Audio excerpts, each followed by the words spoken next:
Hey, ça va bien tout le monde? Oui! Wouhou! Vous êtes excités? Vous aviez hâte à ce soir? All right.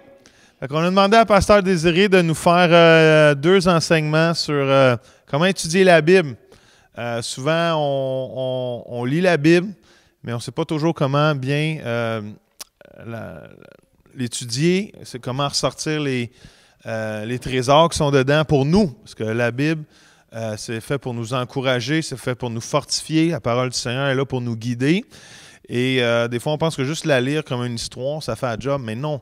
L'idée, c'est d'être capable de décortiquer les secrets qui sont dedans, que ça vienne vraiment de la nourriture pour notre âme et pour notre vie spirituelle et qu'on puisse vivre la vie de Dieu avec abondance. Fait que ça prend qu'on ait des fois des petits trucs. Et on a demandé à Pasteur Désiré, qui est l'expert là-dedans, c'est la sommité provinciale.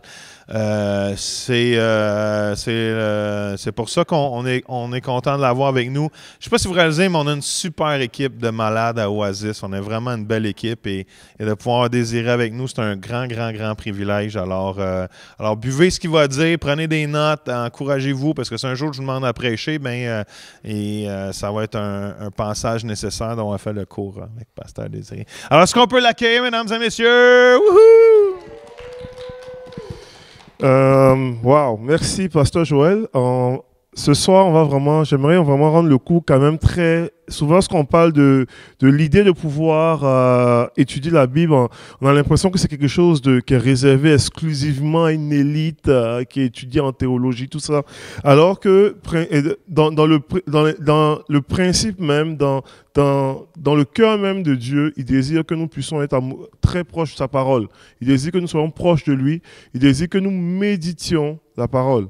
Donc, il dit que ce livre de la loi ne s'éloigne point de ta bouche. Je parle à Josué, dans Josué 1, verset 8. Médite le jour et nuit pour agir fidèlement selon ce qui est écrit. C'est alors que tu auras du succès, c'est alors que tu réussiras. Et donc, ce soir, ça va être quand même, c'est pas un cours de théologie, mais ça va être quand même des moyens pratiques. En même temps, on va toucher quelques aspects quand même qui vont quand même augmenter un petit peu notre connaissance au niveau de la compréhension des Écritures. Mais ça va être quand même ça. Et on aura un aspect aussi relativement pratique aussi. Donc, c'est vraiment ça. Vous avez reçu déjà, pour ceux qui suivent par Internet, peut-être ça va être affiché sur le site, les notes, mais pour ceux qui sont ici, vous avez reçu les notes pour ce soir et vous avez reçu aussi un petit papier blanc. Le but du papier blanc, c'est simplement, ça va être pour moi, je vais le récupérer à la fin. La formation est donnée un petit peu sur deux parties. La première partie, c'est ce soir, mais la seconde partie, ça va être quand même, on va être encore plus pratique dans certaines choses. Donc, j'aimerais que vous puissiez écrire, premièrement, il y a deux questions simples. La première question, c'est vos attentes dans cette formation, dans ce cours. Donc, alors que vous venez ici, quelles sont vos attentes? C'est vos attentes par rapport au cours, tout ça. Et la deuxième question, j'aimerais savoir, c'est quoi votre verset ou votre portion de texte biblique favori? Dans la deuxième partie, je vais en tirer quelques versets ou portions qu'on va faire une étude ensemble ici, ensemble pour qu'on puisse chercher à comprendre qu'est-ce que le texte veut dire et puis à creuser ensemble. Donc ça va être quand même relativement le fun de pouvoir s'exercer comme cela et puis découvrir les trésors de la parole de Dieu. La parole de Dieu est vraiment le fun. Sérieusement, là, c'est hot, c'est puissant, c'est extraordinaire. C'est une nourriture pour notre âme. Elle est vraiment pertinente, elle est vraiment incroyable. Et souvent, on ne réalise pas à quel point, mais c'est des trésors cachés qui font du bien à notre âme. Et en plus, pour pouvoir grandir spirituellement, nous avons besoin tout simplement de pouvoir nous enraciner dans la parole de Dieu. Donc, c'est vraiment super par rapport à ça. Donc, prenez le temps d'écrire ça, je vous laisse quelques minutes, et puis on va regarder ensemble certaines choses qu'on va voir durant ces deux parties. Bonjour.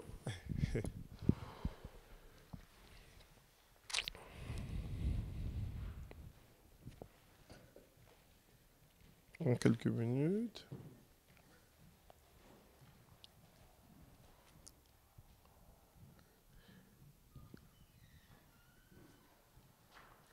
Ce qui est intéressant, c'est que si nous sommes ici, c'est que quelque part nous aimons la parole de Dieu. Quelque part nous voulons progresser dans la compréhension des Écritures, quelque part, ça va être le fun de pouvoir regarder certaines choses. C'est good? OK. Vous pourrez continuer à écrire tout ça pour ceux qui n'ont pas encore fini. Donc, dans les deux parties, juste pour donner un peu une idée, on va vraiment apprendre à lire différemment les Écritures. Les Écritures, lorsqu'on on aborde les Écritures, il y a des choses que des fois nous aurons besoin de lire différemment parce que les textes sacrés n'ont pas été écrits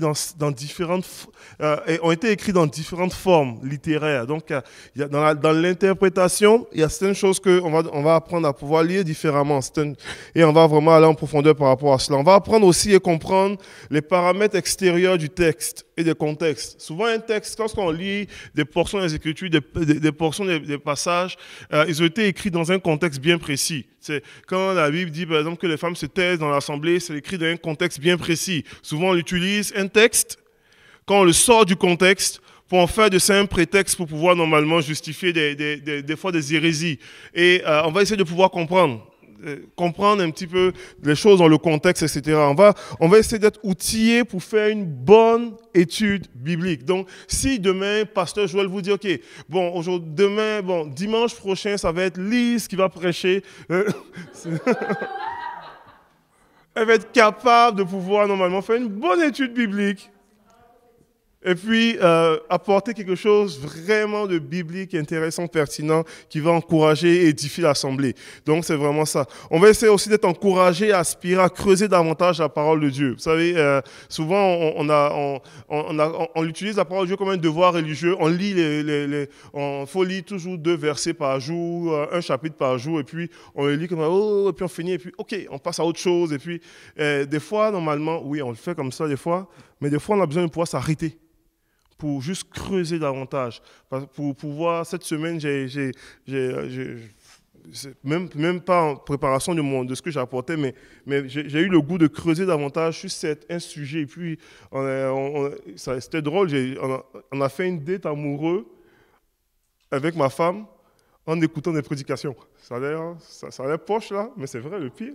C'était cool, on a vraiment aimé ça. Et puis, on creusait sur ce qu'on ne comprenait pas et puis c'était vraiment le fun. Donc, c'était vraiment cool comme ça.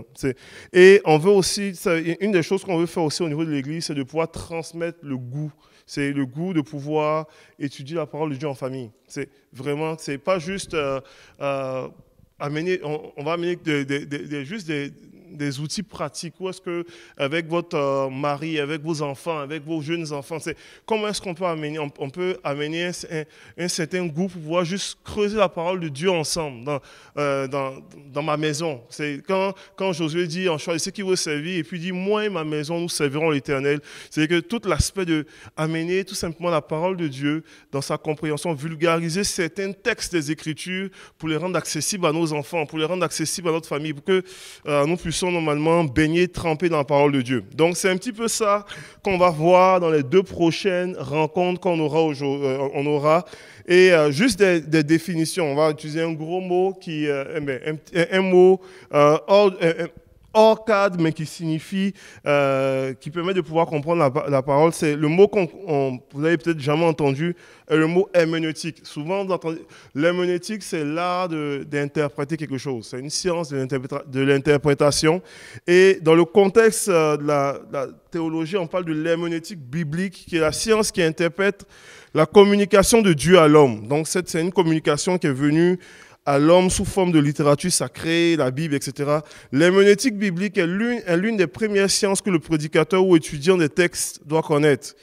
Il peut être aussi défini comme l'art d'interpréter les textes bibliques. Donc, on croit réellement à la dynamique que la Bible est un livre extraordinaire, mais comprenez très bien, la Bible était écrite quand même très, très longtemps. C'est que le dernier texte sacré de la Bible, on parle de l'Apocalypse, on parle qui a été écrit selon les théologiens à 90 après Jésus-Christ. Donc, ça fait presque 2000 ans. C'est le dernier texte en tant que tel. Donc, déjà, la Bible en elle-même, c'est 1600 ans d'histoire. Donc, quand on prend normalement entre le premier livre de la Bible, on parle de la Genèse écrite par Moïse, jusqu'au dernier livre de la Bible, c'est quand même 1600 ans d'histoire. Donc, c'est des générations, il y a des changements à travers ça, des changements de philosophie, des changements de royaume, des changements de saison, des changements au niveau des auteurs. Donc, c'est extrêmement vaste, là. Et on est conscient que il y a des défis qui se soulèvent. Vous êtes d'accord avec ça? Ça va? Donc, on parle quand même de 1600 ans d'histoire. Donc, la Bible est un livre extraordinaire, mais il existe plusieurs défis pour bien comprendre les textes pour nous aujourd'hui. Donc, juste au niveau du texte, au niveau même simplement, si on prend juste le français, je vais prendre un exemple bien concret. Il y a des mots en français que dans les années 80 ou 85, 90, on pouvait l'utiliser, qu'aujourd'hui, en 2015, on ne l'utilise pas. C'est quand, normalement, à l'église, il y avait des chants chrétiens, quand on disait « Oh, je suis extrêmement joyeux », on pouvait dire « Je suis gay ». Vous comprenez? C'est le français, là. Et aujourd'hui, il n'y a aucune personne qui va composer un chant qui va dire « Oh, je suis gay devant toi, l'Éternel ». C'est ça. Vous comprenez un petit peu? Donc, il y a juste, vous voyez, il y a juste au niveau linguistique, il y a des changements qui prennent place. Et dans la même langue. Imaginez quand c'était écrit dans une autre langue. Comprenez-vous un petit peu? Donc, c'est un petit peu ça au niveau des Écritures. La Bible était écrite normalement, principalement en hébreu ancien. Ce n'est pas l'hébreu qu'aujourd'hui les Israélites parlent. Et en grec koiné, c'est principalement. Il y a une partie dans le livre de Daniel qui était écrite en chaldéen ancien aussi. Donc, c'est toutes des langues qui sont principalement mortes. Donc, la Bible a été écrite comme cela. Donc, il y a un fossé linguistique. Quand on prend la Bible écrite en hébreu ancien, c'est assez particulier parce qu'il n'y a que des consonnes, il n'y a pas de voyelles dans l'hébreu ancien. Donc, c'est pour la compréhension du texte, souvent la version la plus proche normalement des textes originaux, si on vous l'amène ici, souvent c'est la version la plus proche qui est encore loin, là, la Darby. Vous n'aimerez pas trop lire la version parce qu'elle est quand même difficile à comprendre. Elle est comme ardue. Et c'est la réalité. Donc, il y a un fossé, il y a des défis. Premier défi, fossé linguistique. Ça va jusque-là? Je ne vous ai pas perdu? Ok, super. Premier défi, fossé linguistique. Donc, ok, d'accord. Fossé linguistique est là. Donc, dans la façon dont est-ce que les textes ont été écrits, il y a des différences. J'ai mis un texte ici pour pouvoir probablement pour plusieurs qui ont déjà lu ce texte-là, ils comprennent déjà la compréhension des choses. Ils ont déjà probablement entendu un prédicateur prêcher là-dessus. Le texte dans Jean chapitre 21, versets 14 à 17, on connaît, pour ceux qui ne savent pas, Jésus est ressuscité des morts. Jésus est ressuscité et Pierre était parti retourner dans son ancienne vie, était retourné pécher. Et Jésus le voit et Pierre remarque que c'était Jésus, donc il descend. Puis Jésus va poser des questions à Pierre. Puis dans le texte tel que traduit, on voit que Jésus pose la question à Pierre pour dire « Pierre, m'aimes-tu » Et puis Pierre qui répond « Oui Seigneur, je t'aime ». Puis Jésus pose encore une deuxième fois la question « Pierre, m'aimes-tu » Et puis Pierre dit « Oui Seigneur, je t'aime ». Et puis il dit « Paie mes agneaux, paie mes brebis ». Et puis il pose encore une troisième fois la question. Il dit « Pierre, m'aimes-tu » Et puis on dit Pierre était triste du fait que Jésus pose la question 3 fois, m'aimes-tu? Et puis il dit, oui Seigneur, tu sais toutes choses, tu sais que je t'aime. En français, c'est comme ça on le traduit. Mais pour comprendre exactement qu'est-ce que Jésus, ce qui se passe là, dans le grec, où est-ce que c'était écrit, il y a plusieurs, déclinaisons du mot aimer en grec. Tu as normalement aimer de façon inconditionnelle, que l'amour agapéo. Tu as normalement aimé de façon amitié, comme mon ami Joël, philéo. Tu as aimé de façon amoureuse, comme si, éros, comme plaisir, au niveau plus physique. Et puis tu as le stoïgé qui est beaucoup plus la fratrie, plus de façon fraternelle. Donc, il y a 4 déclinaisons au niveau du mot aimer. Et Jésus qui pose la question à Pierre en disant, Pierre, m'aimes-tu agapéo, de façon inconditionnelle? Et puis Pierre qui répond, oui Seigneur, je t'aime philéo, comme un ami, mais pas de façon inconditionnelle. Comprenez-vous? Puis là, en français, on ne le voit pas ça. C'est là le fossé linguistique. Donc, il pose encore la deuxième fois la question pour dire, Pierre, m'aimes-tu agapéo? Et puis là, Pierre répond encore pour dire, oui Seigneur, je t'aime philéo, comme un ami. Puis là, la troisième fois, Jésus pose la question en disant, Pierre, m'aimes-tu comme un ami? Puis c'est ça qui a attristé Pierre. Pour dire, Maï, tu te demandes même si tu...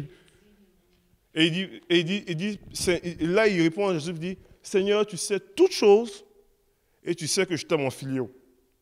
Peut-être en agapéo, je ne suis pas sûr parce que je t'ai régné, mais en philéo, c'est sûr que je t'aime. C'est vraiment ça. Donc, comprenez un petit peu. Donc, le fossé linguistique, des fois, peut nous faire manquer certains textes comme cela, certains aspects du texte que nous comprenons. Et dans les Écritures, il y a certains textes comme cela où est-ce qu'il peut avoir des fois un fossé linguistique. C'est normal. C'est normal. Donc, dans l'étude, vous allez voir que ou quand on découvre un texte, ou quand on lit, ça nous permet de pouvoir découvrir. Il y a aussi, je vais aller rapidement parce que je veux qu'on arrive à comment est-ce qu'on développe, on développe vraiment une étude, tout ça.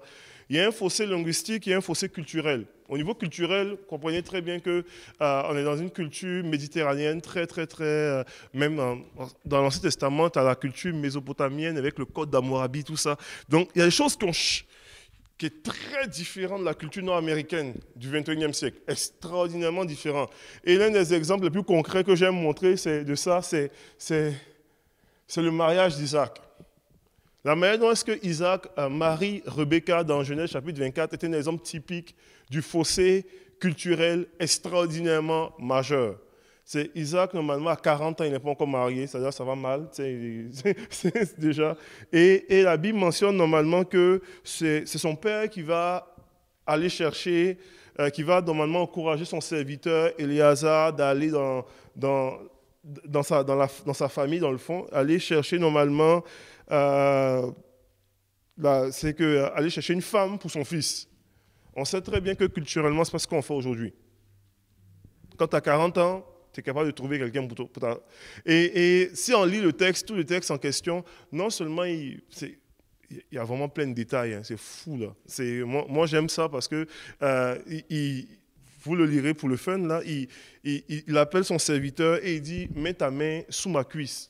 Et puis, promets-moi que tu iras trouver une femme dans ma famille, pour mon fils Isaac. Juste mets ta main sous ma cuisse, c'est digne d'une situation extraordinaire de malaise ici en 2017.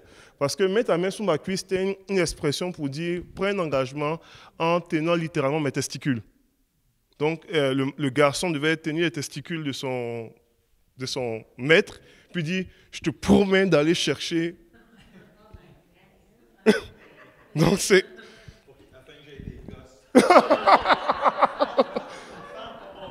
c'est ça. Donc c'est juste ça, on voit déjà le fossé culturel. On va chercher quelqu'un, et puis la femme qui arrive, et puis dès qu'elle voit son futur mari, elle cache la face. Donc, elle n'a même pas encore vu son mari. Et puis, lui n'a pas encore vu sa femme, mais il a marié sans l'avoir vu. Ça vient écorcher toute la culture que nous avons aujourd'hui en temps normal. Mais pour eux, dans leur compréhension, elle dit si c'est mon futur mari, s'il m'aime, il ne m'aimera pas pour ce qu'il voit, mais il m'aimera pour ce qu'il ne voit pas. Elle, c'est sa compréhension des choses. Mais nous, on peut quand même voir que physiquement, elle nous attire un petit peu. Et puis aussi, intérieurement aussi. On ne peut pas juste se fier à l'intérieur et puis espérer finalement qu'elle fit avec nous physiquement. Donc, c'est vraiment ça. Donc, tout au niveau culturel, il y a vraiment un gros fossé au niveau biblique. Donc, même quand vous lisez dans les Écritures, par rapport à ces choses-là, puis là, j'ai pris le mariage d'Isaac. Dans le Nouveau Testament, tout le concept d'esclaves et serviteurs.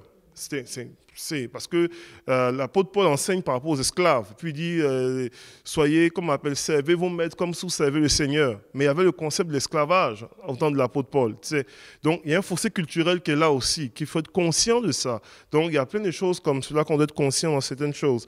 Il y a un fossé géographique. Un fossé géographique, on est en territoire méditerranéen pour la plupart. La végétation est très différente. Il n'y a pas de sapin, il n'y a pas de normalement de pin, sapin et tout toundra, etc. La végétation est différente, la faune aussi, les animaux ne sont pas toujours les mêmes animaux. Tu sais, j'étais en prison et puis j'étais en train de juste faire un partage biblique là-bas. Et puis j'ai nommé un animal que même moi je ne connaissais pas. Tu sais, j'ai dit, dans les Écritures, la Bible parle, et puis Ecclésiaste, dans Proverbes, ils enseignent en disant qu'il y a 4 petits animaux qui sont vraiment parmi les plus sages. Et puis ils disent la fourmi qui amasse normalement sa nourriture pendant l'été. Et puis ils disent les damans. Je dis, c'est quoi ça, les damans? Tu sais, puis j'ai dû aller googler pour savoir c'était quoi les damans. Puis finalement, en googlant damans et puis Bible, j'ai vu que plusieurs passages de la Bible parlaient des damans. Jamais vu des damans. Puis finalement, c'est un petit rongeur. Mais c'est un animal qui était présent dans... Pareil pour les arbres, les figuiers, le cèdre du Liban. Ce ne sont pas des choses qu'on est habitué à entendre. Mais donc, au niveau même, il y a un fossé géographique donc pour la compréhension de certaines choses. Et Jésus va enseigner par rapport à souvent sa végétation. Il va prendre l'olivier, l'exemple de l'olivier, il va prendre l'exemple du figuier, il va enseigner par rapport à sa végétation de l'époque. Si Jésus était à Montréal, Jésus aurait pris probablement l'exemple, il aurait pris, regarde l'érable, il aurait pris vraiment les arbres de chez nous. C'est vraiment ça. Donc, il y a vraiment cette image-là que des fois, il faut être conscient de ça. Puis, il y a un fossé historique. Je vais parler, puis je termine avec ça, au niveau des différents fossés. Fossé historique, 1600 années, 40 auteurs qui ont écrit la Bible inspirée par l'Esprit de Dieu. Il y a un arrière-plan de chaque auteur qui transpire aussi dans la rédaction. Donc, il y a certains qui sont des rois, il y a d'autres qui sont des prophètes, il y a d'autres qui sont des hommes d'État comme Néhémie et Daniel, etc. Il y a des agriculteurs comme Amos, il y a des bergers, des pêcheurs, des médecins, collecteurs d'impôts, entrepreneurs, pharisiens, fragiliseurs. Donc, il y a différents professionnels, travailleurs qui vont normalement écrire sous l'inspiration de Dieu, mais en même temps qui transpirent c'est que toute leur personnalité vont transpirer dans leur texte pour pouvoir aider la compréhension. Donc ça, j'ai fait juste un survol là, super rapide, pour dire qu'il existe des fossés dans différents degrés. Mais la Bible, c'est 66 livres, c'est une vraie bibliothèque. La Bible, c'est 40 auteurs. La Bible, c'est 3 textes, 3 langues anciennes, différents styles littéraires. Tu vois, il y a ce qu'on dit, il y a des styles poétiques comme les psaumes, etc., tout ça. Donc, où est-ce que sont des cantiques, des recueils, où l'interprétation est différente. Aussi, il y a des textes qui sont des textes narratifs ou historiques, des textes narratifs comme les évangiles qui racontent normalement une histoire, des textes historiques comme par exemple dans les Samuel, David et Goliath, les juges, etc., tout ça. Donc, on raconte une histoire. Donc, l'interprétation de cela aussi est différente, par exemple, d'un texte poétique. Tu ne peux pas interpréter de la même manière parce que on va le voir. Tu as les textes prophétiques ou symboliques. Qui sont des textes comme l'Apocalypse, c'est un texte symbolique. Tu ne peux pas dire qu'il y a un dragon à 12 têtes et puis ça veut dire que c'est... Vous comprenez? On ne peut pas l'interpréter de la même manière. Comme aussi les prophéties. Si vous lisez les prophéties d'Ésaïe ou les prophéties d'Ézéchiel ou de Daniel, certaines prophéties de Daniel, il y a beaucoup d'images prophétiques, symbolique, quand il parle normalement d'un royaume qui est comme un royaume d'un lion avec des pattes de ceci, etc. C'est très symbolique. Tu ne peux pas le prendre de façon littéraire ou de façon narrative. Donc, tu adresses le texte différemment. Vous comprenez? Donc, il y a aussi des textes paraboliques. Un texte parabolique ne peut pas être normalement interprété de la même manière qu'un texte narratif. Je vais prendre un exemple très simple. Jésus prend l'exemple, il parle normalement, un texte parabolique souvent veut illustrer un enseignement. Donc, si je prends par exemple la parabole, une des paraboles qui est le plus difficile à saisir, Jésus va vouloir donner un enseignement sur la persévérance, et puis il va donner la parabole du juge inique. Il dit, il y a un juge inique qui était méchant, qui ne tient point compte de personne, il faisait ce qu'il veut, il était paresseux, et puis il y a une femme, une veuve qui avait perdu tout, et puis elle essayait de pouvoir normalement obtenir justice. Elle venait le voir constamment lui demander justice. Puis à un moment donné, le juge unique dit, même si je n'ai pas égard à personne et que je me fous de tout le monde et que je ne donne pas de jugement, il dit, je vais répondre favorablement à cette dame-là parce qu'elle vient me casser les oreilles tout le temps. Si vous voulez le prendre de façon littéraire ou allégorique ou whatever pour dire ça signifie, vous allez dire, le juge unique veut dire c'est Dieu, parce que Dieu normalement fait justice ou pas, donc il fait ce qu'il veut, et puis, mais ça ne marche pas, tu ne peux pas interpréter comme ça. Jésus a utilisé cela pour pouvoir juste une illustration de comment, et il dit, à combien plus forte raison votre Père qui est dans le ciel, qui est juste et bon, et il ne rendra pas justice à ceux normalement qui persévèrent dans la prière, etc. Tout ça. Donc, il prend normalement cela pour pouvoir illustrer un enseignement. Donc, une parabole, souvent, tu ne peux pas l'interpréter de façon littéraire comme cela. Il faut juste rechercher c'est quoi l'enseignement qui est derrière. Ça va? Donc, il y a des choses comme cela que ça nous permet de pouvoir comprendre. Et les épîtres, souvent, sont des enseignements et des textes d'édification pour l'Église, pour la vie du croyant, pour toutes ces choses. Donc, ils sont aussi abordés différemment. C'est souvent aussi des bases de doctrine de la vie et de la foi chrétienne. Donc, vous êtes prêts? Et c'est un gros survol, là, pour pouvoir juste jeter les bases de notre compréhension pour dire, OK, la Bible, il ne faut pas l'aborder comme ça. Il y a une réalité. Et les textes sont différents, ces fois, style littéraire, il faut être conscient de cela. Donc, si on tourne la page, j'ai mis la règle d'or. Je crois que les Écritures ne s'interprètent pas eux-mêmes. Mais il y a une règle d'or en tant que croyants que nous devons être conscients. C'est de demander. La Bible sont des écrits extraordinaires, mais nous avons besoin de l'assistance du Saint-Esprit. Tu peux devenir un théologien extraordinairement brillant dans ta compréhension, quoi, mais il y a une limite dans toute. Puis que ce soit à l'Université de Montréal ou dans les grandes universités, il y a toujours une limite dans la compréhension des textes que seul l'Esprit de Dieu nous amène à pouvoir saisir. Donc, en tant que croyant, moi, j'ai la règle d'or. Et là, ce n'est pas moi qui le dis. Je dis moi, mais ce n'est pas moi dans le fond. C'est Jésus qui le dit. La règle d'or, c'est de pouvoir normalement demander l'assistance du Saint-Esprit dans notre compréhension des textes. En fait, Jésus dit dans Jean 14, verset 26, il dit, mais le Consolateur, l'Esprit Saint, que le Père enverra en mon nom, vous enseignera toutes choses et vous rappellera ce que je vous ai dit. Donc, la réalité est que même si vous êtes en face d'un théologien qui comprend extraordinairement, il y a un aspect qui relève de Dieu. On va comprendre le contexte, on va comprendre des textes, on va comprendre certaines choses. J'ai été en Israël et puis j'étais flabbergasté lorsqu'on est parti à Césarée de Philippe. C'est un de nos voyages. Et à Césarée de Philippe, c'est vraiment la partie la plus au nord en Israël. C'est la partie au nord en Israël et puis on est arrivé là, et puis le guide expliquait, il expliquait tout bonnement. Là, la partie la plus au nord, c'est la partie la plus... de là, tu pouvais voir normalement la Syrie, tu pouvais voir la Jordanie, etc. Ou quoi, et tu pouvais voir la Jordanie, tout ça. Et puis, il expliquait que là, c'était un endroit, et puis tu avais plusieurs vestiges paganisme en Israël. Un endroit où il y avait beaucoup une acceptation de Dieu étranger.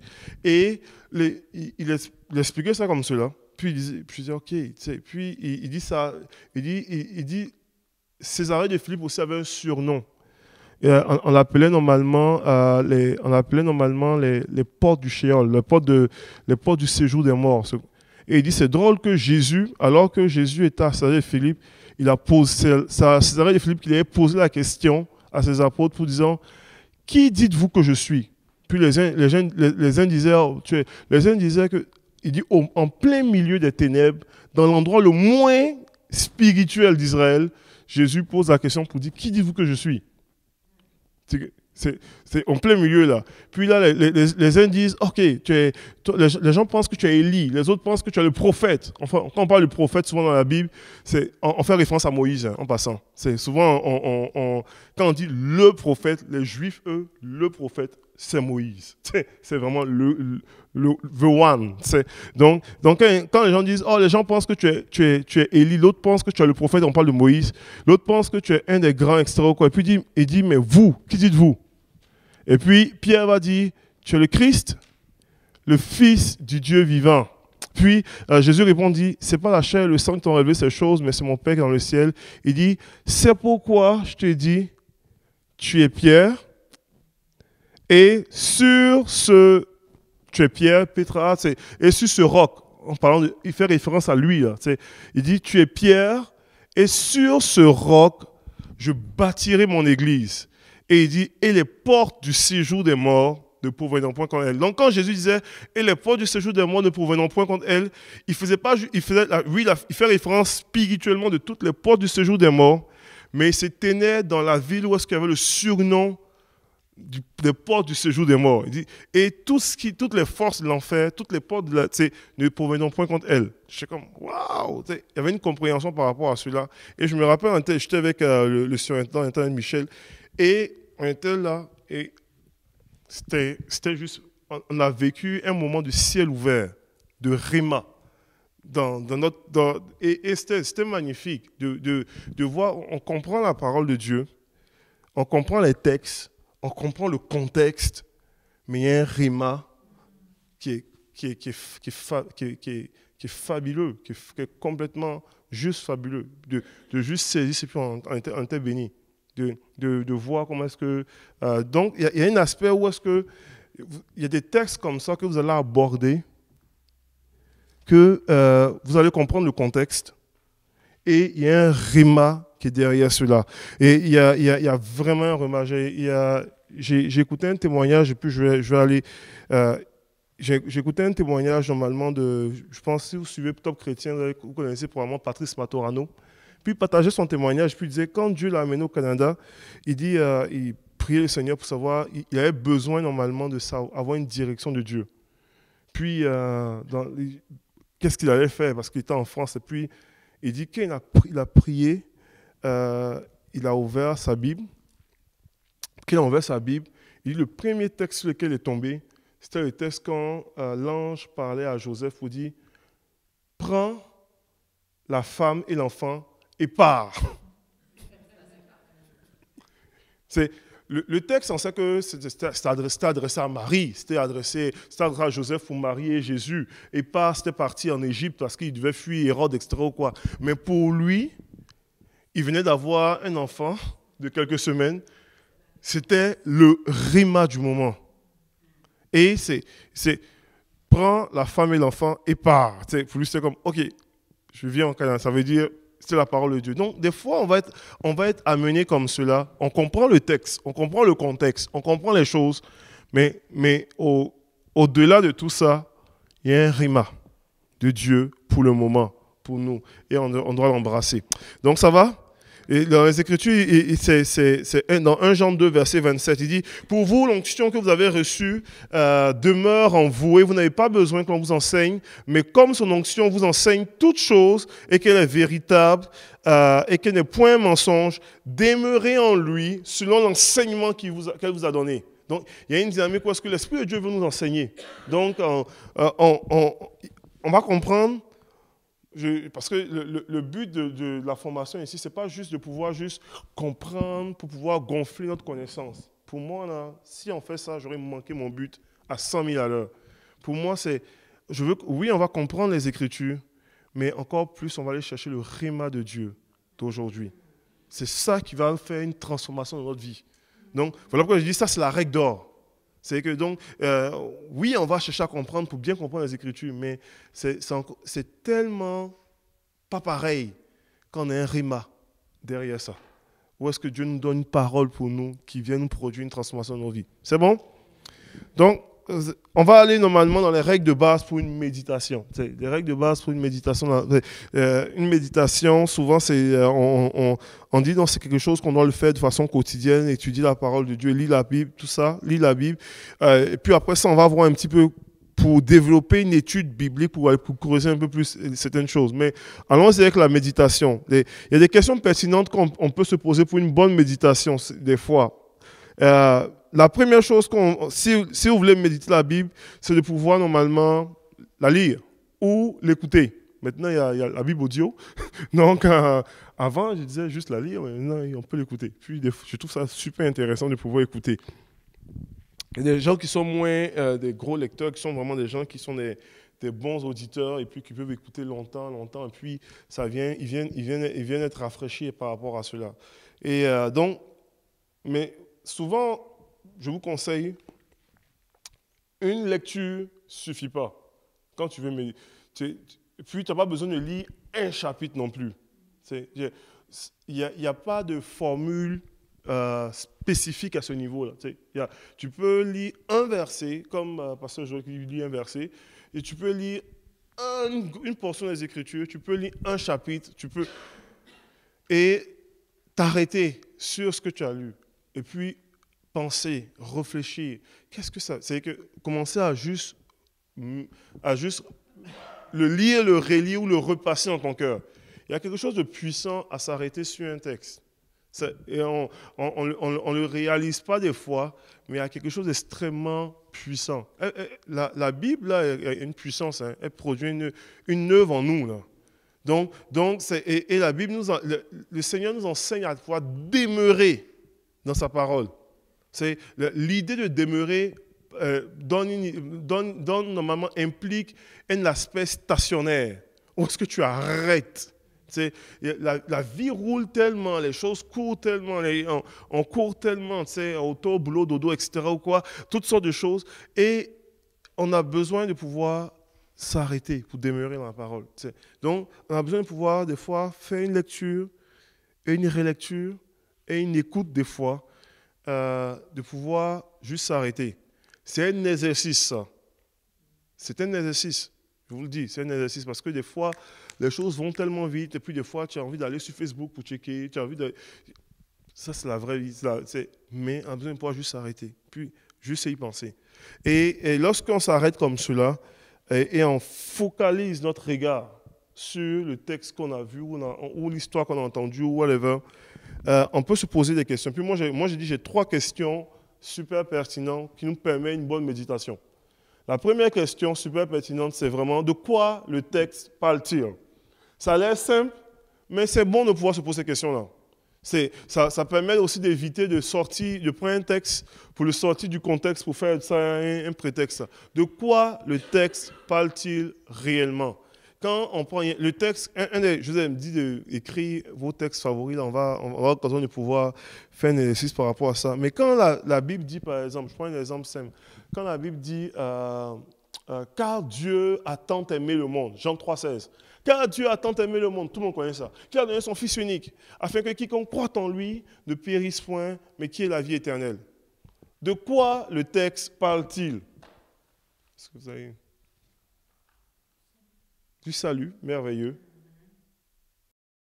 Est-ce que l'amour de... Exactement. Donc, c'est un exemple très simple, là, mais c'est réel. Là. De quoi le texte parle-t-il?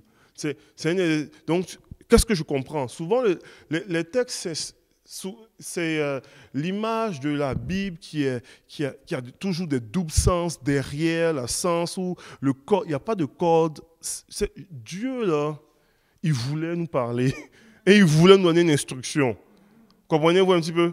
Souvent, il n'y a pas de code secret de la Bible. Ce qu'il dit là, c'est ça en général. C'est ça, c'est vraiment ça. Donc, ce que le texte dit là, c'est ça.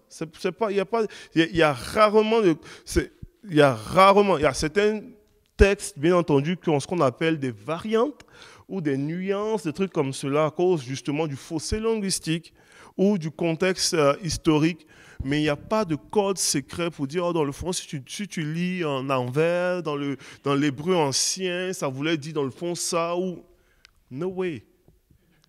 La Bible, normalement, s'interprète par elle-même. Donc, le texte parle de ça. La majorité des textes parlent de ça, des choses comme cela. Donc c'est la première question qu'on se pose dans notre temps de méditation. La deuxième question qui est extrêmement pertinente, c'est quel message ou leçon l'auteur voulait-il communiquer à ses contemporains? Parce que le texte en question, même si ça nous touche nous aujourd'hui, n'était pas au préalable adressé à nous. Comprenez, mon Dieu? C'était adressé à quelqu'un, ou à une personne, ou à une église, ou le texte est pour quelqu'un. Donc, ce n'est pas à nous. Donc, qu'est-ce que l'auteur voulait dire dans le fond? Ça nous a aidé énormément à comprendre le texte dans son contexte. C'est une question extrêmement précieuse. Ça nous permet d'éviter plein de petites hérésies ou des petites erreurs, comme on dit, erreurs doctrinales ou erreurs d'interprétation des Écritures. Si on prend le même texte, Jean 3,16, qui a adressé cette parole-là? C'est qui a déclaré que Dieu a tant aimé le monde? C'est Jésus. Et il parlait à qui? Est-ce que vous savez? Non. Il parlait à Nicodème. Donc, Jésus est en pleine conversation avec Nicodème. Et puis, c'est qui est Nicodème? Nicodème, c'est un docteur de la loi, etc. Quoi. Il est venu en plein soir, il ne voulait pas être vu avec Jésus. Et puis, il avait besoin de comprendre, là, parce qu'il dit, personne ne fait ce que tu fais, des miracles que tu fais, si Dieu ne l'a pas envoyé quelque part. Puis Jésus veut voir normalement Nicodème. Puis c'est un texte extraordinaire parce que il veut normalement aider à Nicodème à comprendre tout le processus du salut. Puis il dit à Nicodème, tu sais, si tu nais d'eau et d'esprit, tu ne peux voir le royaume de Dieu. Puis là, je paraphrase là, puis Nicodème dit, waouh, mais comment ça naître d'eau et d'esprit? Tu sais, il ne comprend pas, là, il dit naître d'eau et d'esprit. Et puis il dit, Nicodème, normalement dans sa compréhension des choses, il dit, donc, il dit, si je nais d'eau, est-ce qu'on peut naître de nouveau alors que je suis avancé en âge? Comment est-ce que moi encore, je peux rentrer dans le ventre de ma mère pour pouvoir renaître encore? Puis Jésus qui dit, non, Nicodème, tu ne comprends pas. Ce qui est né de chair et de chair, ce qui est né d'esprit et d'esprit. Et il commence à expliquer. Puis dans son explication, il dit tu sais, comme Moïse normalement éleva le serpent d'airain dans le désert, il faut que normalement le Fils de l'homme soit élevé comme cela, afin que quiconque le regarde ne périsse pas, mais ait la vie éternelle. Puis il dit, car Dieu a tant aimé le monde qu'il a donné son Fils. Ça, c'est tout le contexte, ça. Mais la compréhension de ça, si tu veux faire une recherche creusée un peu là-dedans, c'est le fun. Moi je tripe là. Moi, à partir de là, moi, quand je commence à lire, là, moi, je suis un grand lecteur de grosses portions des Écritures. Moi, j'aime lire les grosses portions. Puis, à chaque portion, il y a quasiment des questions là, qui sortent. Là, tu sais. Donc, moi, je peux partir avec si tu nais d'eau et d'esprit, ça veut dire quoi ça? Et puis, on sait très bien qu'on parle de la régénération, tout ça. Mais l'idée de naître d'eau et d'esprit, pourquoi est-ce que Nicodème le comprend comme cela? Parce qu'il y avait une expression qu'on utilisait aussi. Une personne qui naissait normalement, elle naissait d'eau. Parce qu'elle était dans le liquide amnéotique, etc. Tout ça. Donc, quand Jésus a dit, si tu nais d'eau et d'esprit, Nicodème comprend que, tu es en train de me parler de naître normalement. Voyons, non, ça ne marche pas. Et puis Jésus dit non, ce qui est né de chair, c'est que oui, tu peux naître d'eau, mais puis c'est un double sens là. L'évangile de Jean est très, très, très sens terrestre, céleste, sens terrestre, céleste. Et puis tu peux naître d'eau, tu peux naître mais si tu nais d'eau, oui, tu es vivant, mais tu as besoin de naître aussi d'esprit pour avoir la vie éternelle. Il dit si tu n'as pas d'esprit, tu n'as pas la vie éternelle. Puis pour pouvoir illustrer la vie éternelle, il fait référence au serpent des reins avec Moïse. Mais pour pouvoir comprendre ça, tu es obligé de retourner dans... Si tu veux faire une bonne étude, là, moi je suis en train de triper, là, tu es obligé d'aller lire normalement, dans Nombre, pour comprendre qu'est-ce qui s'est passé là. C'est quoi le serpent des reins? Puis pourquoi élever une statue de bronze? Puis là, tu vas comprendre. Parce que quand tu vas lire dans Nombre, tu vas voir que le peuple d'Israël fait ce qui est mal aux yeux de l'Éternel, et puis Dieu décide de pouvoir juger son peuple. Et là, il envoie des serpents brûlants. C'est comme jugement. Et les serpents brûlants commencent à mordre les enfants d'Israël, et il y a plein de personnes qui meurent. Puis les gens crient, ça ne marche pas. Puis Dieu dit, crie à Dieu, ça ne marche pas. Et puis Dieu dit à Moïse, bon Moïse, ce que tu vas faire normalement, tu vas te faire un serpent des reins, un serpent fait en bronze que tu vas placer au milieu normalement du peuple d'Israël. Et lorsque les serpents brûlants, on parle de près, il y a eu plusieurs milliers de personnes qui sont mortes passant dans ça, près de 23 000 personnes. Lorsque les serpents normalement brûlant venait mordre tout simplement les enfants d'Israël. Les enfants d'Israël devaient regarder au serpent qui avait été élevé sur le poteau. Et quand ils regardaient sur le serpent qui avait été élevé sur le poteau, ils ne mourraient pas. Ils ne mourraient pas. Et puis, Jésus prend cette image-là pour dire, de la même manière que Moïse a élevé un serpent brûlant, un serpent de bronze, normalement dans le désert, il faut que le Fils de l'homme soit élevé de la même manière. Et quand il parle d'élevé de la même manière, c'est élevé sur la croix. De sorte que quiconque regarde à la croix ne périsse pas. Vous comprenez un petit peu? Et puis il termine en disant, car Dieu a tant aimé le monde. Qu'il a donné son Fils afin que quiconque croit en lui ne périsse pas, mais ait la vie éternelle. C'est vraiment intéressant. T'sais. Moi, je triple là. Mais c'est ça. Donc, quand tu creuses pour faire une bonne étude, moi, je trouve que c'est le fun de faire des bonnes études. C'est vraiment ça. Donc, il y a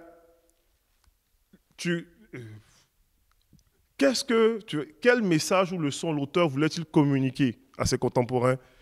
Ça peut t'amener à vraiment devenir un vrai hamster. Là. Tu creuses. Ça veut dire quoi ça? Mais pourquoi? Puis aller tourner là. Et puis, une fois que tu saisis ça, c'est vraiment... Moi c'est une de mes parties préférées. Là, c'est quand tu comprends qu'est-ce que l'auteur veut dire. Et la dernière question que tu te poses, c'est OK, c'est merveilleux ce que je découvre là. Qu'est-ce que Jésus voulait dire réellement à Nicodème? Mais quel message Dieu veut-il me dire à moi aujourd'hui? C'est là le rima. C'est bon de comprendre. Souvent, les gens vont s'arrêter, puis dans les universités ou si tu fais, une formation en théologie, ils vont vouloir s'arrêter. De quoi le texte parle-t-il? Qu'est-ce que l'auteur veut dire normalement aux contemporains? Mais on ne va pas dans la dernière question. Qu'est-ce que Dieu veut dire à moi? Parce que Dieu veut te parler. C'est ça en fait, Dieu veut te parler. Donc, Dieu veut nous parler. Donc, oui, tu as découvert, oui, tu as recherché, oui, tu as vu, c'est super bon ce que tu as découvert, tout ça, bien quoi.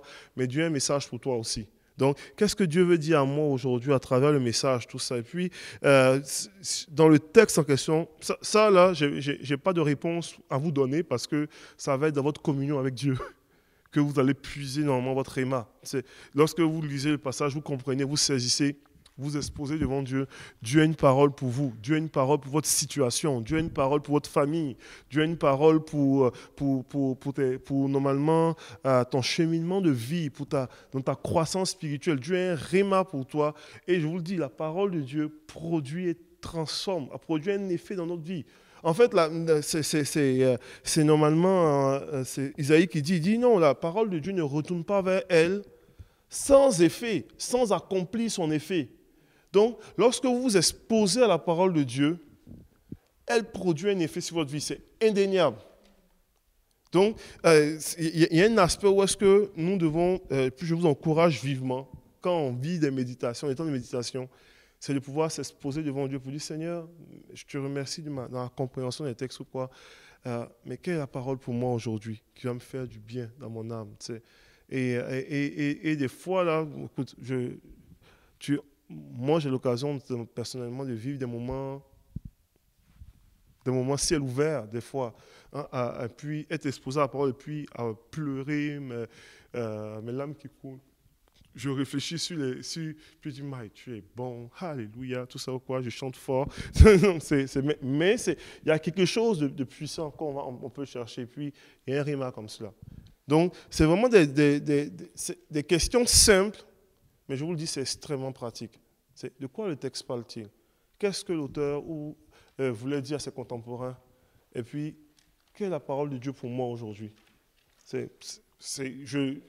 Aujourd'hui, très honnêtement, très humblement, je vais t'exposer quand je me mets en méditation, c'est systématiquement, je me pose ces questions-là. De quoi le texte parle-t-il? Qu'est-ce que l'auteur veut dire? Puis, quel message Dieu pour moi? Donc, ça me permet de pouvoir vivre moi-même un temps de méditation personnelle quand je suis exposé dans la parole de Dieu. Avec toutes et je suis un bon curieux. Donc, c'est sûr que je vais fouiller naturellement. Donc, je ne vais pas juste lire un passage et puis dire, OK, je vais lire un truc et puis je ne comprends pas. où il faut pas avoir peur d'aller chercher. Tu sais. Je ne comprends pas pourquoi je dis, ok, bon, ça veut dire quoi? Mais pourquoi ceci? Pourquoi puis, je vais faire les liens. Les liens vont se faire. Donc, mais pourquoi ceci? Puis, des fois, tu peux ne pas avoir de réponse. C'est correct. Pasteur Joël, dimanche, tu vas lui poser la question. Puis, il va tout répondre à ça. C'est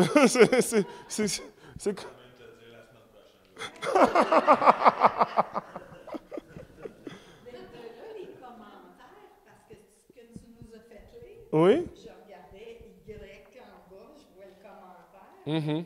Ça a fait, oh, regardons ça, c'est là. Puis là, ça t'amène à voir l'autre. C'est ça. Exactement. Un commentaire. Exactement. Donne une piste pour retrouver. Exactement. Ouais. C'est ça. Il y a plein de choses comme ça. Il y a plein, puis, il y a plein de perles. La Bible, là, c'est un ensemble. Il y a des perles, là. C'est incroyable que tu peux prendre, on prend notre vie, on ne finira jamais de tout découvrir.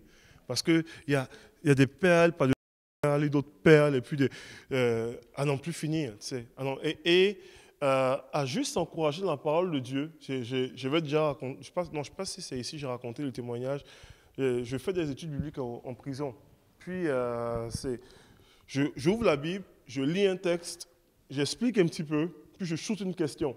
Puis je suis avec des détenus, pour la très grande majorité, pas croyants, mais qui partagent leur compréhension. Puis des fois, ça n'arrive pas toujours souvent, mais ça arrive des fois que quelques-uns dedans vont lancer des perles de façon incroyable, là. Puis qui émanent, pour moi, c'est émanent du trône de Dieu, là. J'avais déjà cité un détenu qui est encore en prison. Puis on avait fait l'étude de Paul sur le chemin de Damas. Puis on avait parlé de l'histoire de Paul sur le chemin de Damas, et puis Saul, pourquoi me persécutes-tu, etc. Tout ça. Donc on partage ça, que Paul était sur le chemin de Damas pour persécuter d'autres chrétiens, et puis il ne savait pas. Et puis j'arrive à la fin, puis je suis prêt à faire ma conclusion de mon étude, tout ça. Puis il dit, bon, conclusion. Puis lui, il dit dans le fond, là, puis il parle comme ça, il dit dans le fond, là, je dis, qu'est-ce que vous avez compris du texte? Il dit, oui, dans le fond, là, il dit, Paul était extraordinairement aveugle, pendant que normalement il persécutait les chrétiens, et il a commencé à voir quand il est devenu aveugle. Il shoot la chose comme ça. Je dis, Mike, d'où est-ce que... Je dis, ça vient d'où ça? Tu sais, vraiment... Et puis, j'ai lu ce passage-là dans ma vie, là, tellement de fois. Mais je ne vais jamais faire le lien comme ça. Il dit, et lui, il a pris l'application comme ça. Il dit, dans le fond, là, et puis il a commencé vraiment à voir spirituellement, je veux dire. Puis il dit, quand il est devenu aveugle, il a commencé à voir réellement. Puis lui, il a amené ça à son application dans sa propre vie. Il dit comme moi, dehors, j'étais là, mais j'étais prisonnier de l'alcool, de la drogue, tout ça. Et puis il dit, j'étais dehors, j'étais libre, je pouvais faire ce que je veux, mais j'étais prisonnier. Et puis il dit, moi en prison, hein, j'ai jamais été aussi libre. Puis il dit, Mike, ça, j'ai dit, c'est une belle, tu sais, j'ai dit, ça c'est une excellente conclusion. Mais pour moi, ça c'était un rhéma, tu sais, lui là, il a été exposé à la parole de Dieu, il a vécu un rhéma dans sa vie et dans la compréhension de Paul qui était aveugle et qui voyait, etc. Puis il l'a appliqué dans sa vie. Puis j'ai dit, ça là, et puis j'étais là, j'ai dit, moi, ma mâchoire était comme ça. J'ai dit, mais ce que tu dis, c'est bon. J'ai dit, c'est bon. Et puis, le matin, je disais, je vais le shifter ça, je vais prêcher ça quelque part. Ça va être hot. mais j'ai dit, c'est vraiment bon. Mais c'est vraiment ça. C'est vraiment ce qui est tellement... Donc, de quoi le texte parle-t-il? Quel message ou leçon l'auteur veut-il communiquer? Et puis, quel message Dieu veut me dire à moi aujourd'hui? Donc, c'est ça. Je vais voir un peu là, je ne vais pas trop déborder. On va aller rapidement pour les derniers points. Donc, ça, c'est au niveau de la méditation. Lorsque tu décides de vouloir faire une étude, tu veux vraiment creuser tout ça, vous allez faire une étude. Souvent, il y a quelques règles qu'on suggère. La première règle, je l'ai dit, première règle, c'est de prendre les mots dans leur sens habituel et ordinaire en général. Il peut y avoir des variantes ou des fossés linguistiques, comme je vous ai lu tout à l'heure, mais dans la très grande majorité des textes, prends les mots dans le sens. Parce que les versions que nous avons sur le marché, que ce soit la Louis II, que ce soit la Seconde 21, que ce soit la parole Esprit et Vie ou des versions Le Semeur, etc., sont quand même des versions qui sont très reconnues. Et oui, on essaie de rendre le texte plus compréhensif pour nous aujourd'hui, au XXIe siècle, mais je me suis fait souvent poser cette question pour dire, y a-t-il une version en particulier qui est vraiment la bonne version? Non, il n'y a pas de version en particulier. En fait, quand tu veux faire une bonne étude, tu as tendance à lire plusieurs versions. Parce qu'il y a tellement de nuances dans l'expression. Tu vas prendre un mot, si tu prends le mot métanoïa, par exemple, qui parle de répentez-vous, on dit métanoïa, mais le thème, le mot original grec, c'est métanoïa. Mais métanoïa implique non seulement la repentance, mais ça implique changement de vie, ça implique te revirer de bord, il y a plusieurs mots. Donc, dans la version, tu vas voir que peut-être les versions vont changer en termes d'expression, mais c'est tout bon. Parce qu'on ne peut pas juste le traduit convenablement. Donc, il y a des mots comme cela où est-ce qu'il y a plusieurs variantes. Donc, il y a plusieurs versions sont super bons. Et tu peux prendre les mots dans leur sens habituel. Ils respectent l'esprit du texte, en général. Donc, c'est un peu ça. La deuxième règle, c'est de prendre les mots dans leur contexte que la phrase indique. La règle, c'est que si tu peux pas prendre un verset, je vais prendre un exemple simple que j'utilise des fois. Pour ceux qui sont des chrétiens depuis de longue date, souvent on dit, Jésus qui dit, je me tiens à la porte de votre cœur et je frappe. Celui qui entend ma voix, il vient et que je souperai avec lui et lui avec moi, etc.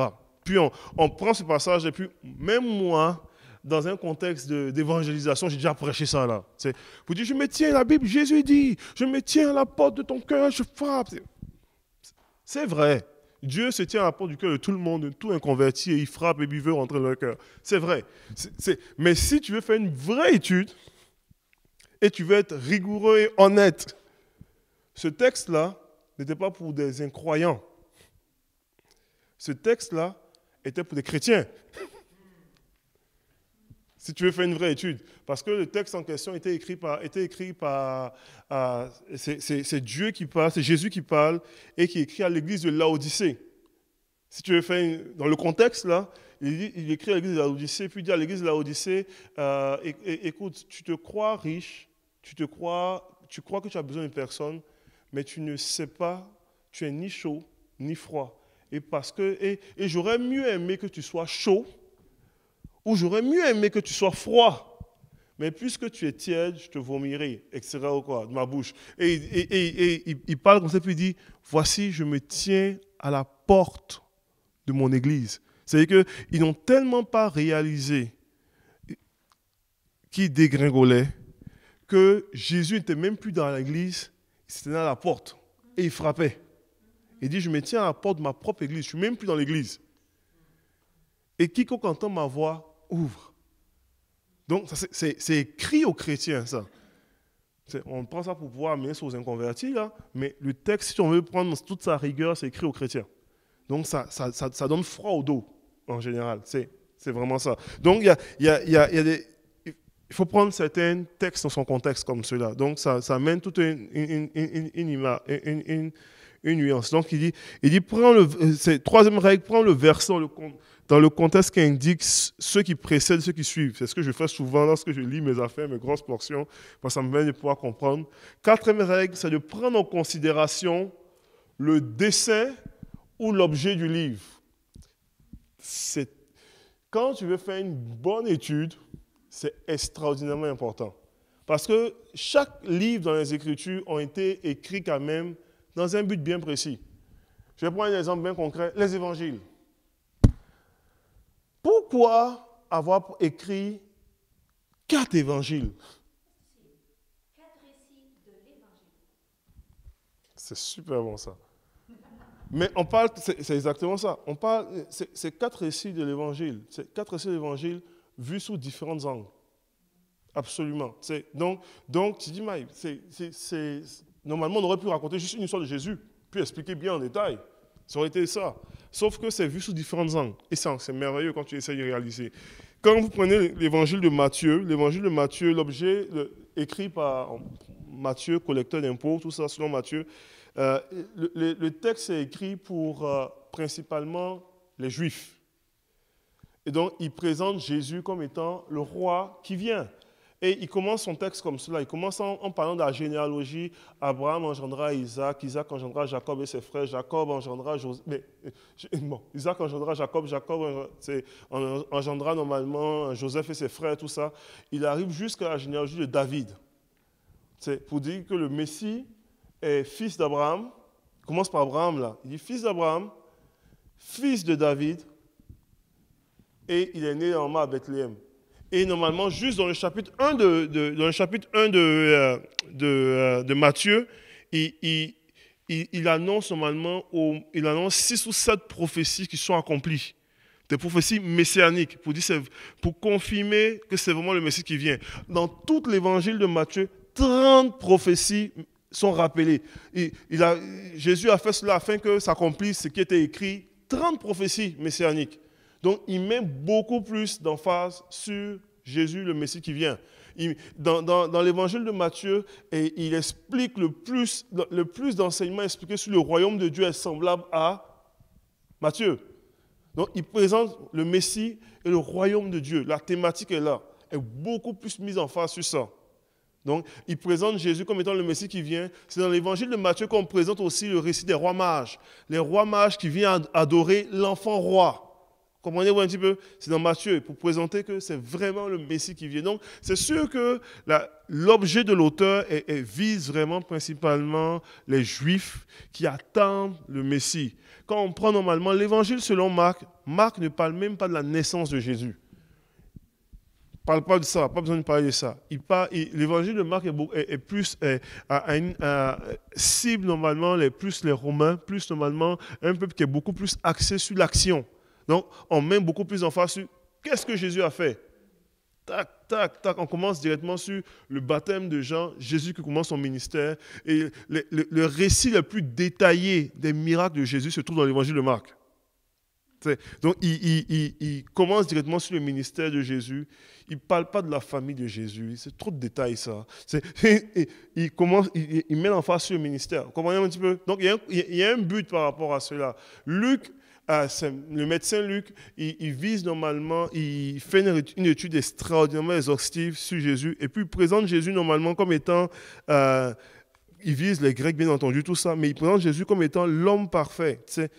Et lui, Luc, il va donner tous les détails. Les détails de Jésus vient de où, c'est qui le cousin de Jésus, Jean-Baptiste, Élisabeth, Marie. Les détails au détail près. Il va chercher tous les détails pour dire Jésus avait une famille. Et puis, il dit c'était autant de... il dit Jésus naquit dans telle place. C'était autant de César Auguste. Telle personne régnait sur la Judée. Telle autre personne régnait normalement sur... Tous les détails près pour montrer en fait là. Donc, Luc met l'emphase sur ça. Puis Jean, lui, il parle pas de... Il arrive en disant au commencement était la parole. Et la parole était avec Dieu, et la parole était Dieu. Il présente Jésus comme étant tout simplement Dieu qui vient sur terre.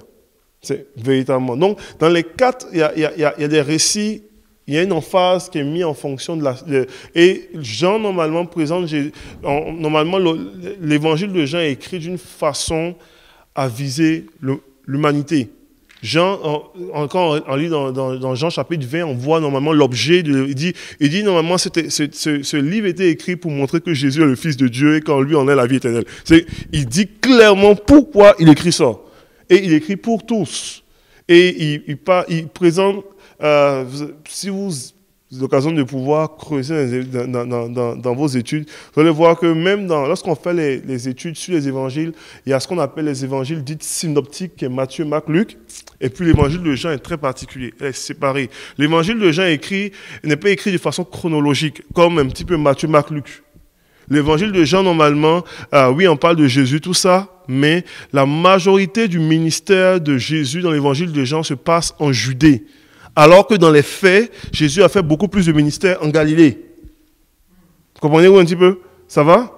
Et la moitié de l'évangile de Jean se passe juste dans la dernière semaine avant la crucifixion. Comprenez-vous? Lui, là, il s'en fâche pas dans les fleurs du tapis. Il met une emphase claire sur le sacrifice de la croix de Jésus, la dernière semaine, la semaine la plus cruciale de l'humanité, parce qu'il veut présenter quelque chose. Donc, l'évangile de Jean est écrit d'une façon très différente des autres. Donc, si tu t'adresses, si tu rentres dans la compréhension des textes dans l'évangile de Jean, dans l'interprétation, tu peux pas l'interpréter de la même manière que les autres. J'ai déjà parlé de ça un petit peu. L'évangile de Jean présente 8 signes. Il appelle ça 8 signes normalement, ou prodiges dans l'évangile de Jean. Mais à chaque signe ou prodige, l'auteur présente le miracle et présente l'enseignement qui vient avec. Jésus normalement, comment on appelle, va par exemple guérir un aveugle et puis il dit, il enseigne que je suis la lumière du monde. Il va normalement multiplier les pains et il va dire normalement que je suis le pain de la vie. Il va ressusciter Lazare et dit je suis la résurrection et la vie. Il enseigne et il manifeste le signe qui vient avec. Donc les miracles même relatés dans l'évangile de Jean ont un but éducatif. C'est même pas pris au hasard comme ça. Il y a vraiment un aspect comme cela. Donc, dans la compréhension, c'est vraiment très particulier. Ça va? Donc, c'est vraiment... Je vois que c'est... Donc, il faut prendre en considération l'objet de l'auteur. Juste pour voir rapidement, pour votre information, on va voir plus en profondeur la prochaine fois qu'on va se voir. Si vous tournez la page, j'ai mis en fait... Ça vous aide à pouvoir... Si vous avez l'occasion j'ai mis en fait... sur chaque livre des Écritures, le thème central, on va voir ça plus en profondeur dans 2 semaines. Mais dans chaque livre des Écritures, on a le thème central normalement de chaque texte. La Genèse, le thème central, c'est le commencement. On voit l'auteur aussi. C'est Exode, vers la terre promise. Donc, ça vous permet de pouvoir comprendre le thème central de chaque livre pour vous aider à pouvoir, ok, si j'aborde ce livre-là, il y a un thème qui ressort, il y a quelque chose qui transpire. L'auteur a un but. Donc, et il y a un message derrière. Donc, ça vous permet de pouvoir faire de bonnes études en respectant l'esprit de l'auteur. Ça va? Mais pas la semaine prochaine, dans 2 semaines, on va vraiment plus s'attarder là-dessus, on va vraiment regarder, on va vraiment faire des choses. Ça va jusque-là? Je ne vous ai pas trop endormi?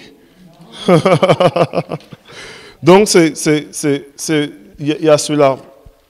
Donc, prendre en considération les dessins l'objet du livre. Et puis, la 5e règle, c'est ce que tu fais très bien, c'est consulter les passages parallèles qui contribuent à expliquer les choses spirituelles. Donc, il y a des passages qui sont parallèles qui vont permettre de pouvoir comprendre et vous pouvez aller le lire, tout ça, ça vous permet de pouvoir mieux comprendre l'ensemble des choses. Donc, je vous ai parlé tout à l'heure de Jean 3, verset 5, avec le discours avec Nicodème, tout ça.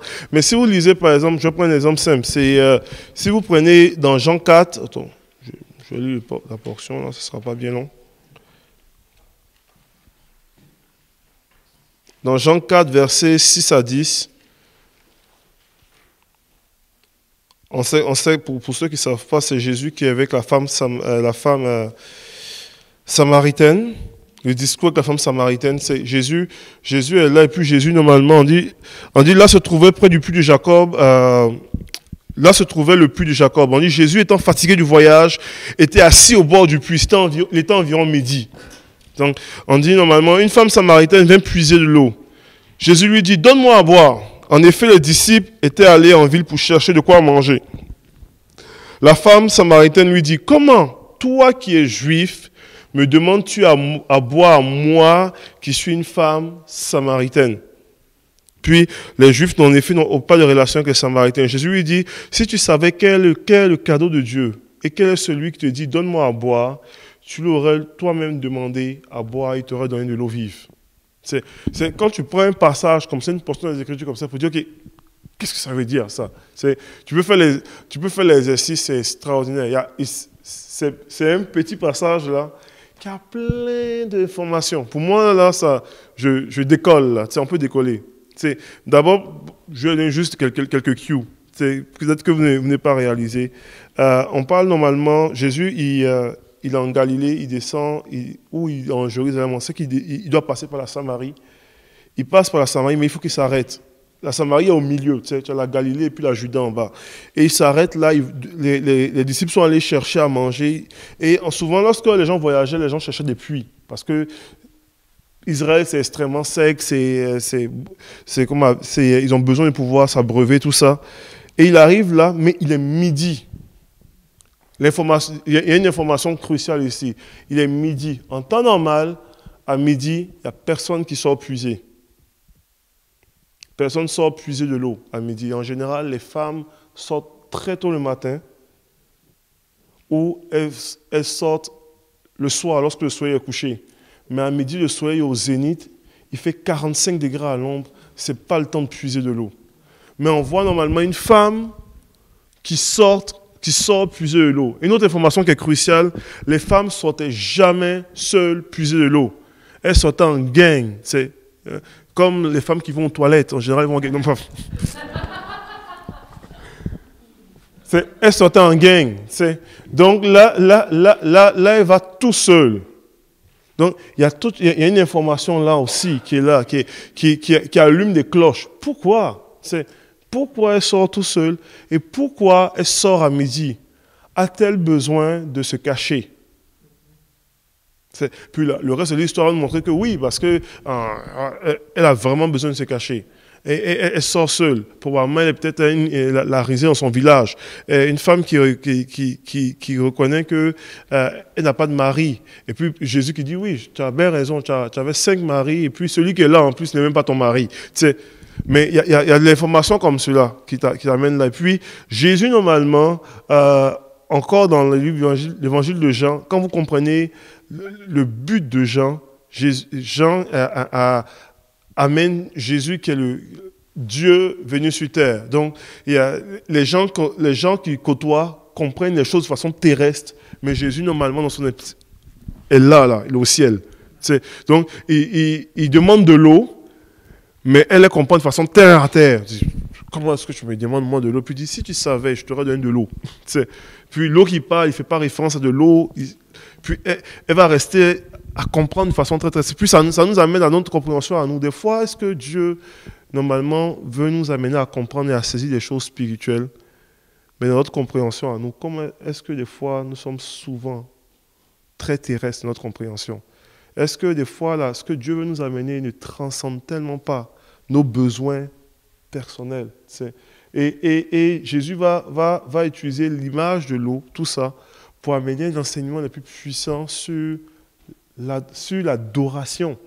Parce que la femme en question va comprendre par rapport plus tard que, lui c'est un prophète, et puis elle va le dire, mais j'ai besoin de comprendre là. Elle dit, je ne sais même pas où il faut. Elle dit, là, vous dites que vous devez adorer dans le temple. Nous, on dit qu'il faut adorer cette montagne.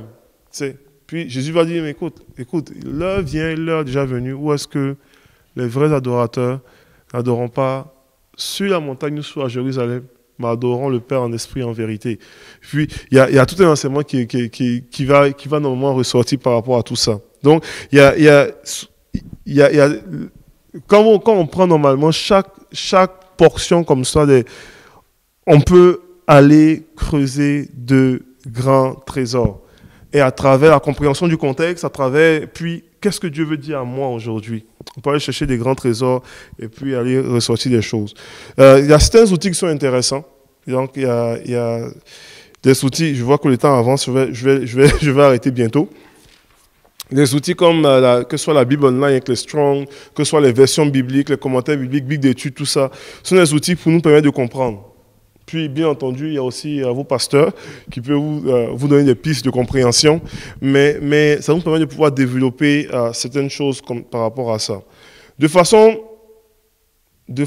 pratique, je vais vous poser une question, de façon pratique, parce que Je sens que le temps passe, le temps est vraiment vite passé là. Par rapport à ça, dans 2 semaines, on va vraiment rentrer on va vraiment s'arrêter de façon pratique. Je vais prendre certaines portions, puis on va vraiment juste avoir des rencontres même des moments de groupe là pour juste chacun va partager comment est-ce qu'il comprend. Qu'est-ce qui saisit, des choses comme ça. Puis après, on va regarder comment est-ce qu'on peut l'amener de façon, même au niveau familial, tu sais, tout ça. J'essaie de pouvoir jeter plus aujourd'hui les bases de comment est-ce qu'on peut se questionner pour réfléchir de façon pratique. Mais de façon pratique comme ça, est-ce que vous avez des questions ou des choses qu'on peut juste regarder, des portions des Écritures, qu'on peut juste regarder, des choses qui sont vraiment intéressantes à regarder? C'est une excellente question parce que moi, de ce côté-là, je suis un peu bizarre parce que moi, j'ai toujours tripé sur l'Ancien Testament. Donc, c'était... je capote de l'Ancien Testament. Non, moi, j'en mange l'Ancien Testament. Mes méditations les plus régulières sont dans l'Ancien Testament. Ça me touche, le Nouveau Testament, mais l'Ancien Testament encore plus. Parce que le Dieu de l'Ancien Testament est le même Dieu hier, aujourd'hui, éternellement. Maintenant, c'est ça qui est difficile. C'est ça qui est spécial.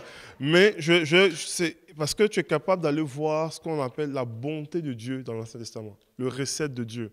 Tu es capable de voir même dans la justice, dans ce qu'on voit, même le sang, la vengeance et les guerres, Dieu est quand même profondément bon. Mais ça, je ne parlerai pas de ça aujourd'hui. Je vais dire, comment est-ce qu'on peut commencer? Je vous encourage personnellement à commencer. Premièrement, la première chose, c'est à votre rythme. Il faut commencer quelque part. Souvent, normalement, il y a des gens qui ils ont besoin de lire juste un verset.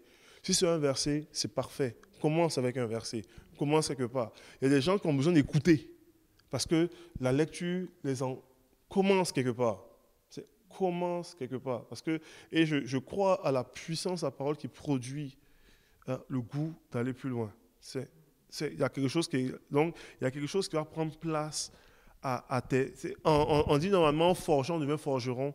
En s'exerçant, et normalement, en demeurant dans la parole, le goût va monter, premièrement. La deuxième chose qui est importante, c'est que lorsque tu... Je ne sais pas où est-ce que... chacun a un point où est-ce qu'il commence. Il y a des gens qui sont capables de lire de longues portions. Il y a des gens qui ont besoin de lire juste un petit verset. Il y a d'autres qui ont besoin d'écouter tout ça. Mais lorsque tu commences là, j'encourage normalement à pouvoir... Au début, de faire les liens, là, ça ne se fait pas automatiquement. Sincèrement, il y a des gens qui le font parce qu'ils ils peuvent être extrêmement analytiques ou réflexifs. Whatever. Gloire à Dieu, si Dieu t'a donné cette... Mais au début, les liens ne se font pas.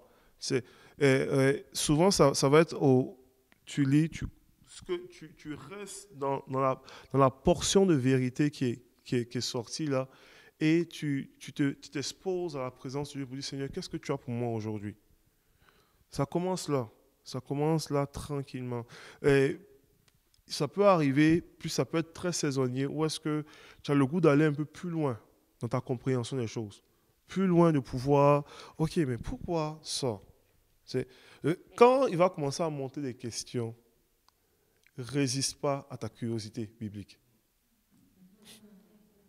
Résiste pas.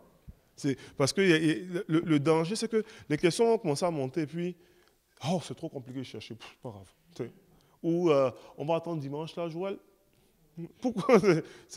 Mais quand il commence à monter des questions, résiste pas à ta curiosité. L'appétit vient en mangeant, là, comme on dit, là, mais je vous le dis, l'appétit au niveau de la parole de Dieu va commencer à venir de façon très concrète. Ça a l'air simple comme cela, mais sérieusement, que ce soit dans la vie de ceux que je vois qui mangent la parole de Dieu, là, ça a commencé de façon très simple. Plus je lis la Bible, plus je comprends des choses, plus j'ai le goût de comme... j'ai écouté une prédication cette semaine et puis il a lancé 2-3 pelles et puis je suis allé tout de suite lire je suis allé lire la Bible, j'ai jamais lu ça.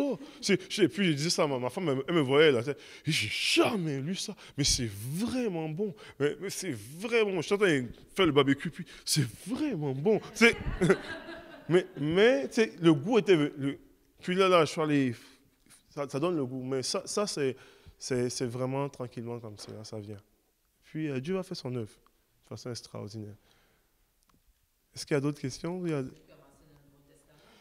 En général, c'est bien le Nouveau Testament. Moi, je suis atypique un petit peu là, mais c'est vrai. Mais en général, le Nouveau Testament est meilleur.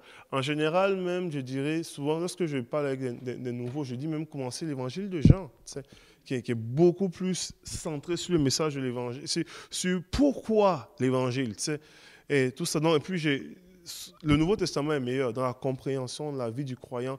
Et sincèrement, j'aime l'Ancien Testament, mais tu peux pédaler longtemps dans l'Ancien Testament, dans certaines affaires.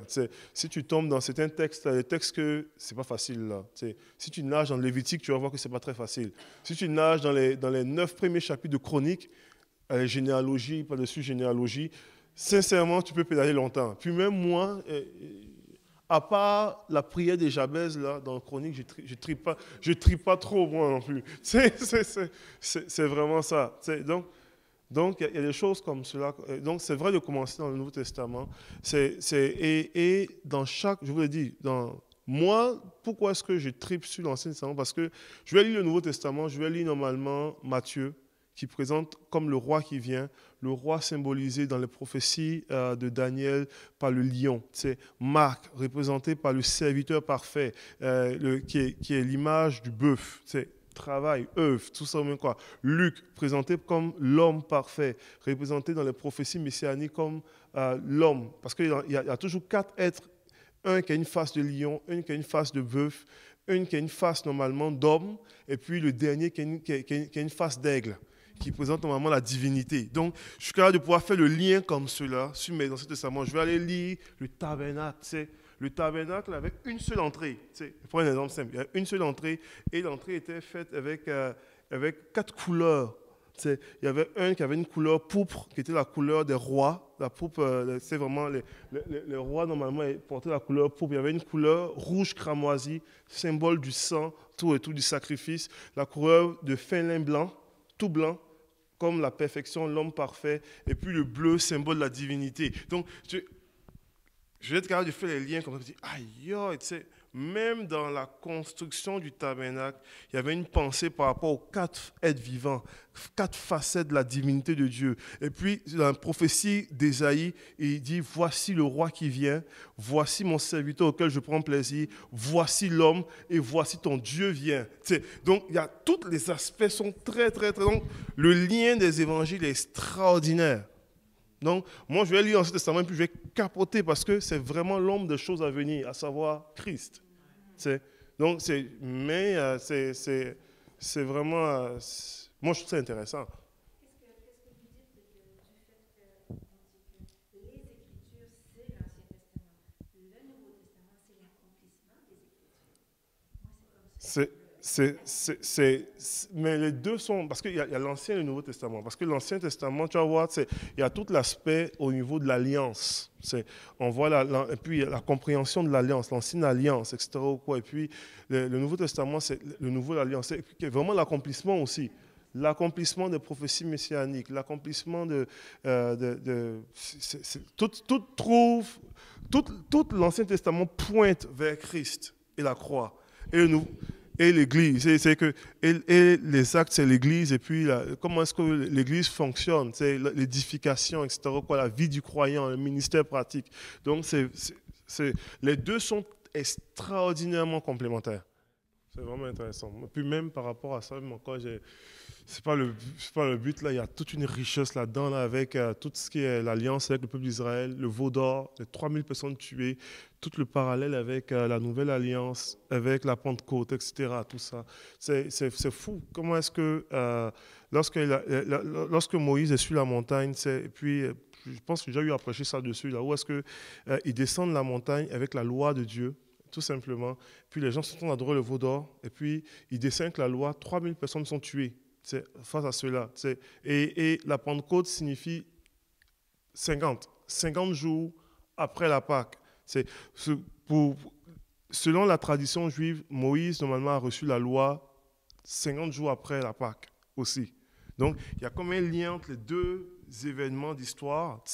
Et là, c'est fascinant parce que 50 jours après la Pâque, Jésus est ressuscité, tout ça. 50 jours après la Pâque, ils sont dans la chambre haute, l'Esprit de Dieu descend.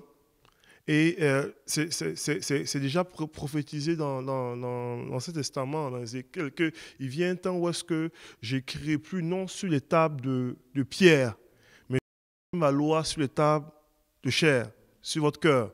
Donc, avec Moïse, Dieu avait écrit sur les tables de pierre. Et alors qu'ils descendent la montagne, les gens adorent le veau d'or, c'est 3000 personnes qui sont morts, qui sont tués littéralement. Et puis là, dans le Nouveau Testament, l'Esprit de Dieu descend, la loi de Dieu est écrite sur les tables de cœur, et ils descendent de la chambre haute, et c'est 3000 personnes qui sont sauvées. Tout le lien, littéralement. C'est tellement beau. L'heure a avancé. Ouais. On va juste terminer en prière. Puis n'oubliez pas mes feuilles à moi, j'aimerais vraiment les récupérer. Tout ça pour vraiment dans 2 semaines. J'espère que ça a été utile pour vous. On va juste prier. Puis dans 2 semaines, ça va être vraiment le fun de pouvoir juste pratiquer un petit peu et puis développer un petit peu notre compréhension des Écritures. Alléluia. Seigneur, nous voulons te remercier, Seigneur Dieu. Merci pour la beauté de ta parole.